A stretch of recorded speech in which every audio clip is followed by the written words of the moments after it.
নিয়োগ পরীক্ষা করিমগঞ্জ জেলায় পরীক্ষার্থীর সংখ্যা ৯,১১৪, পুরুষ প্রার্থীর সংখ্যা ৪,৮৪৩, মহিলা ৪,২৪১, শারীরিকভাবে প্রতিবন্ধী প্রার্থী রয়েছেন ৫১ জন। রবিবার বিকেল ৪:৩০ পর্যন্ত থাকবে না ইন্টারনেট।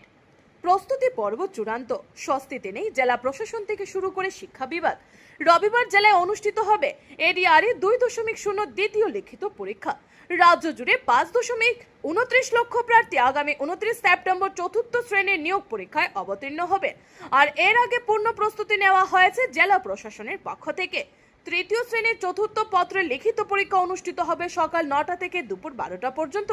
একই দিনে দুপুর ১:৩০ থেকে ৪:৩০ পর্যন্ত হবে HSLC পর্যায়ে চালক পদে তৃতীয় শ্রেণীর পঞ্চম পত্রের পরীক্ষা। করিমগঞ্জে এবার মোট ১২টি পরীক্ষা কেন্দ্র।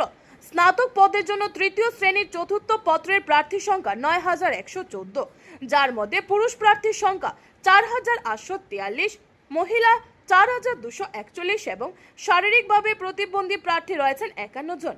অন্যদিকে HSLC পর্যায়ে চালক পদে তৃতীয় শ্রেণীর পঞ্চম পত্রের প্রার্থী সংখ্যা ৩,৬২২, পুরুষ ৩,৫৭৫, মহিলা ৪৭ জন। শারীরিকভাবে প্রতিবন্ধী প্রার্থীর সংখ্যা ৭ জন। পরীক্ষা নির্বিঘ্নে সম্পন্ন করার জন্য আগামীকাল সকাল ৮:৩০ থেকে বিকেল ৪:৩০ পর্যন্ত থাকবে না ইন্টারনেট পরিষেবা।